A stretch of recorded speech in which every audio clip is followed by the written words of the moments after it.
और इसके बाद खबरें विस्तार से। उत्तर प्रदेश में लोकसभा चुनाव से पहले चरण का चुनाव प्रचार जोरों पर चल रहा है। इसी बीच नेताओं की दल बदल का सिलसिला भी जारी है। ताजा मामला बिजनौर का है, जहां के सांसद मलूक नागर ने बीएसपी से इस्तीफा देकर कुछ ही घंटों के भीतर आरएलडी का दामन थामा। दिल्ली में मलूक नागर को जयंत चौधरी ने पार्टी में शामिल कराया। आपको बता दें कि एनडीए गठबंधन में आरएलडी को बिजनौर और बागपत सीट मिली है। जयंत चौधरी ने बिजनौर से चंदन चौहान और बागपत से राजकुमार सांगवान को उम्मीदवार बनाया है।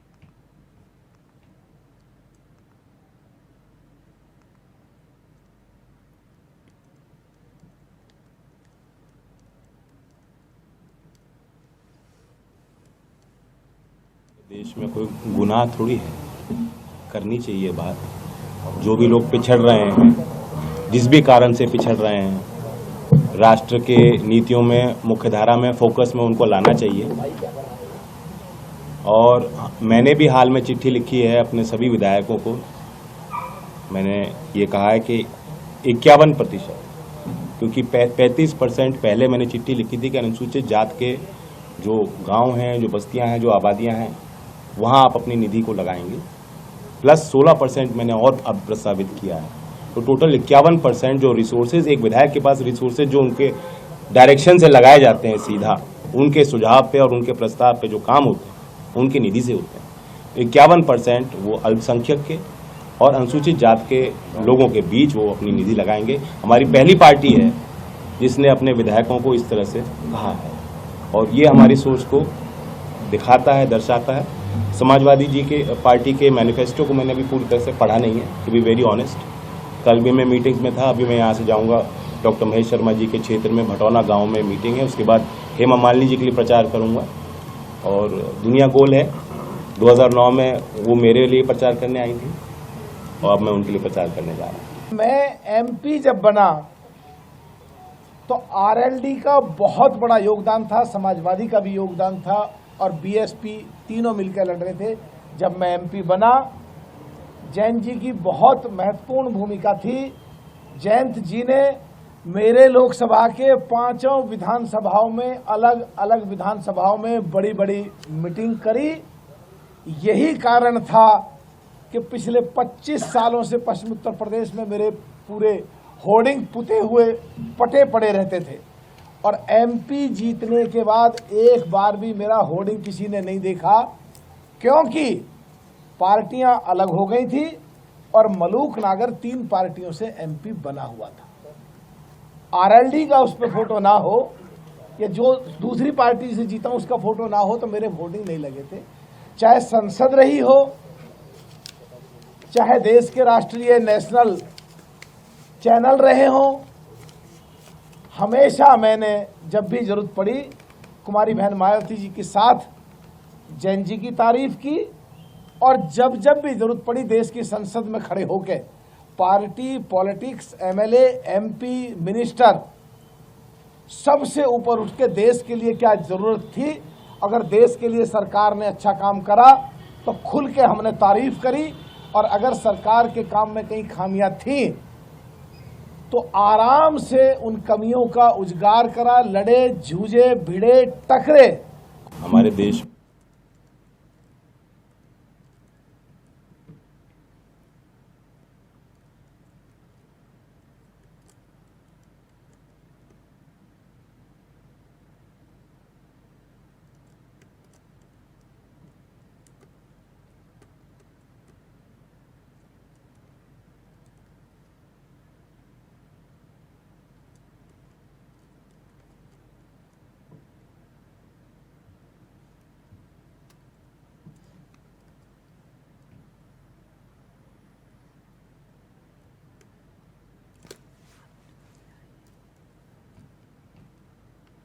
और इसी खबर पर हमारे साथ दिल्ली से संवाददाता अजीत कुमार लाइव जुड़ चुके हैं। जी अजीत, जिस तरह से मलूक नागर ने बीएसपी का दामन छोड़ आरएलडी ज्वाइन कर ली है, जयंत चौधरी ने उन्हें आरएलडी ज्वाइन कराई है, इसके बाद क्या कुछ समीकरण आप देख पा रहे हैं? और साथ ही साथ उनका साफ कहना है कि लंबे समय से 18 साल से अधिक समय से बीएसपी में काम करने के बाद जिस तरह से उन्हें मौका नहीं दिया गया, ऐसे में नया घर तलाशना पड़ रहा है।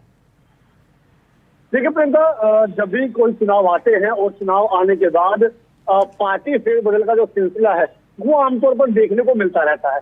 और जब लोकसभा चुनाव की बात है तो लोकसभा चुनाव से पहले जो पार्टी फेर बदल का जो सिलसिला है वो काफी तेज हो चुका है और तमाम जो नेतागण हैं वो एक पार्टी से दूसरी पार्टी में जाने का जो कवायद है वो जो लंबी फहरिस्त जो बनी हुई है वो लगातार बरकरार है। और इसी में अब बीएसपी से सांसद जो मलूक नागर है उन्होंने जयंत चौधरी का जो हाथ है वो थामा है और जो तस्वीरें जो वायरल हुई उसमें साफ तौर पर दिखाया जिस तरह से देखा जा सकता है। और इसके अलावा बताया ये भी जा रहा है कि उन्होंने बिजनौर से टिकट की बात भी वो कर रहे हैं और संभावना जताई जा रही है कि कहीं ना कहीं वो टिकट की दावेदारी है वो कर रहे हैं। और ऐसे में देखना ये होगा कि क्या जयंत चौधरी जो है वो उन्हें वहां से टिकट मिल पाती है या नहीं मिल पाते। लेकिन जिस तरीके से जो पार्टी फेरबदल की जो बात है, जो पार्टी फेरबदल का जो दौर जो शुरू हुआ है वो एक बार फिर से लगातार जो बरकरार है और वो एक बार फिर से बीएसपी छोड़कर जो आरएलडी में जो गए हैं मलूक नागर, वो इसका कहीं ना कहीं साफ तौर पर कह सकते हैं कि इसका जीता जागता उदाहरण है। जी बिल्कुल। तो जिस तरह से मलूक नागर साफ तौर पर अब कहते हुए नजर आ रहे हैं कि पार्टी में मेहनत करने के बावजूद भी उन्हें मौका नहीं दिया गया है, आरएलडी के साथ वो आए हैं, एनडीए का साथ देते हुए अब नजर आएंगे। किस तरह के समीकरण आप देख पा रहे हैं? क्या लग रहा है आपको कि इस क्षेत्र में आरएलडी के साथ एनडीए के लिए भी फायदे की स्थिति है?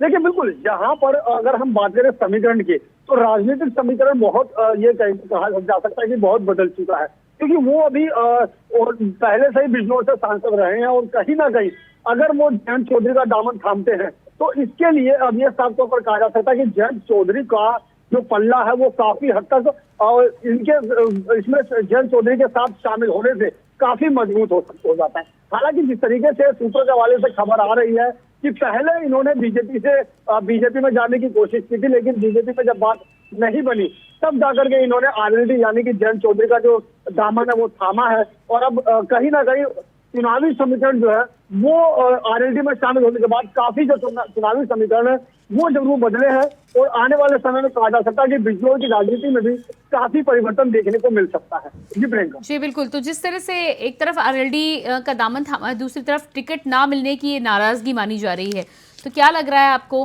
कि टिकट ना मिलने की नाराजगी है या अंदर खाने और भी मनमुटाव बहुजन समाज पार्टी में देखने को मिल सकता है? देखिए प्रियंका, अभी तक ये खुलकर के सामने नहीं आया कि क्या अंदर खाने कोई नाराजगी थी या फिर टिकट ना मिलने को लेकर के नाराजगी थी।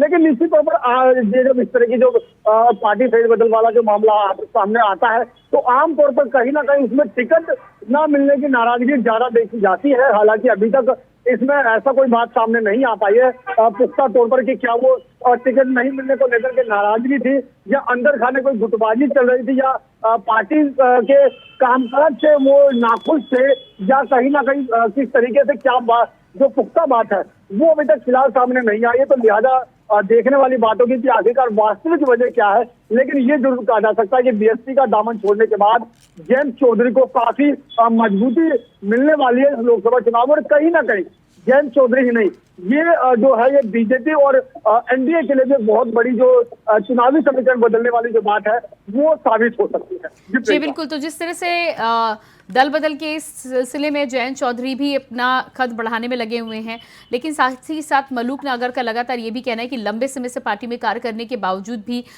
कई बार कड़वा घूंट उन्होंने पिया है। टिकट ना मिलने के बाद भी जिस तरह से वो शांत रहे और स्टार प्रचारक की लिस्ट में शामिल ना होने पर भी उन्होंने कोई ऐतराज और कोई विरोध नहीं जताया था। क्या ये मान ले कि आकाश आनंद की पार्टी में टेक ओवर करने के बाद में और जिम्मेदारियां बढ़ने के बाद में कहीं ना कहीं पुराने कार्यकर्ताओं को नजरअंदाज किया जा रहा है? देखिए बिल्कुल, जैसा मैंने कहा कि निश्चित तौर पर कहा जा सकता है कि अंदर खाने कोई नाराजगी, क्योंकि जब मलूक नागर वो नाम है जो बिजनौर से सांसद रहे और कहीं ना कहीं इनका अपना एक जो अस्तित्व है, अपनी एक राजनीतिक छवि कही जाती है।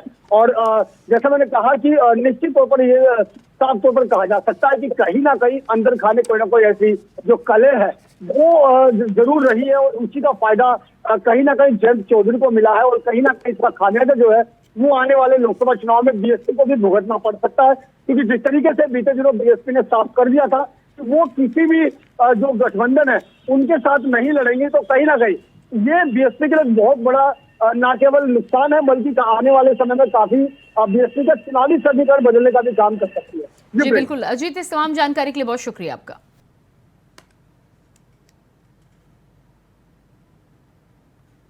और इसके बाद बात करेंगे अगली खबर को लेकर। मैनपुरी लोकसभा सीट पर दिलचस्प चुनावी मुकाबला होने की उम्मीद है। इस सीट पर एक और जहां समाजवादी पार्टी की टिकट पर डिंपल यादव, तो वहीं दूसरी तरफ बीजेपी ने जयवीर सिंह को चुनावी मैदान में उतारा है। प्रत्याशी घोषित होने के बाद से ही जयवीर सिंह ने समाजवादी पार्टी पर जमकर निशाना साधने की शुरुआत कर दी है। सपा को घेरते हुए उन्होंने पूछा कि अखिलेश यादव बताएं कि 2012 से लेकर 17 तक मैनपुरी की क्या हालत है।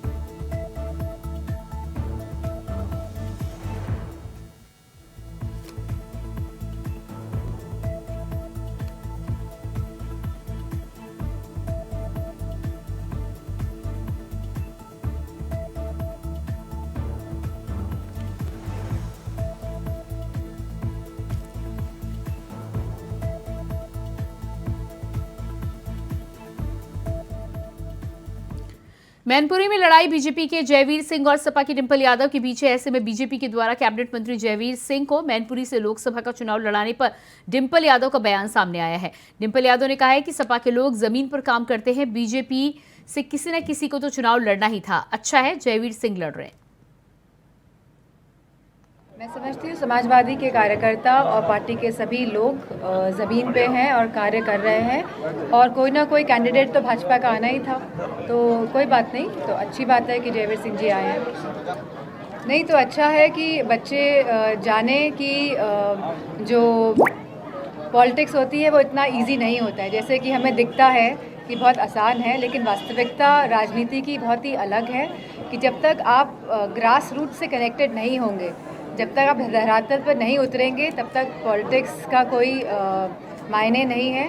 तो इसीलिए मैं चाहती हूँ कि बच्चे इस बात को जानें कि आप कोई भी कार्य करें, आपको परिश्रम तो करना ही है।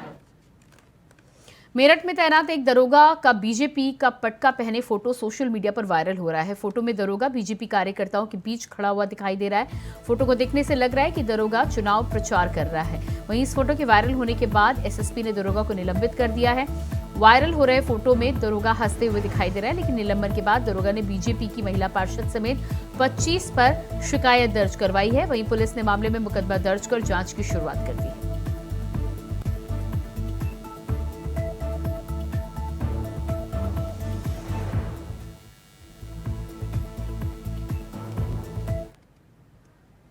देश भर में आज ईद की धूप देखने को मिल रही है। हम आपको 8 तस्वीरें दिखाने वाले हैं। पहली तस्वीर जौनपुर से सामने आ रही है। वहीं दूसरी तस्वीर की बात करें तो दूसरी तस्वीर अमेठी की है। तीसरी तस्वीर फतेहपुर सीकरी, चौथी मुरादाबाद, पांचवी तस्वीर रामपुर और छठी तस्वीर बुलंदशहर से आप देख पा रहे हैं। इसके अलावा बात करें तो अगली तस्वीर सुल्तानपुर की है और 8वीं तस्वीर बिजनौर की है, जहां ईद के मौके पर मुस्लिम समाज के लोगों ने मस्जिद पहुंचकर जहां ईद की नमाज अदा की, तो वहीं एक दूसरे को ईद की मुबारकबाद भी देते हुए दिखाई मिली।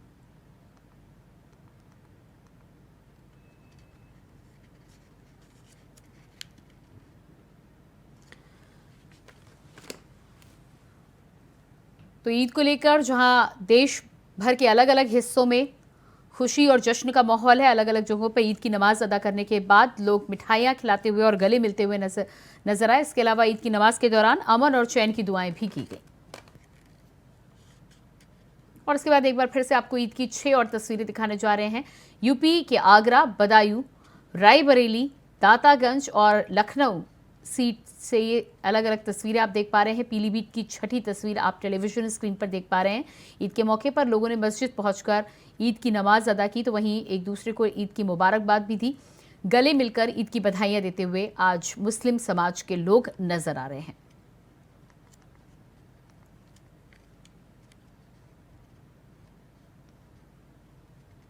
समाजवादी पार्टी के महासचिव शिवपाल यादव ईद के मौके पर बदायूं स्थित ईदगाह पहुंचे और मुस्लिम समाज के लोगों को ईद की शुभकामनाएं दी।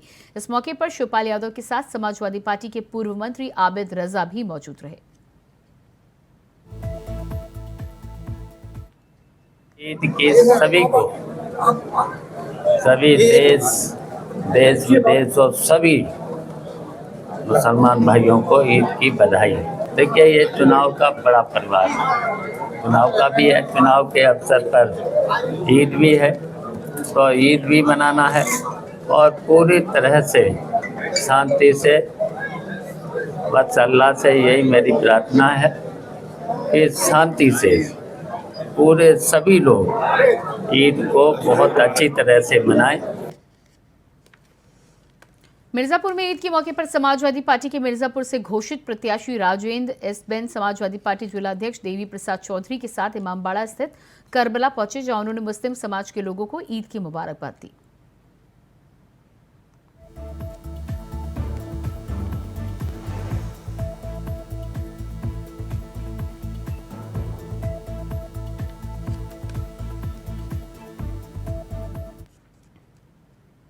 और इसी के साथ फिलहाल इस बुलेटिन में इतना ही। खबरों का सिलसिला जारी रहेगा।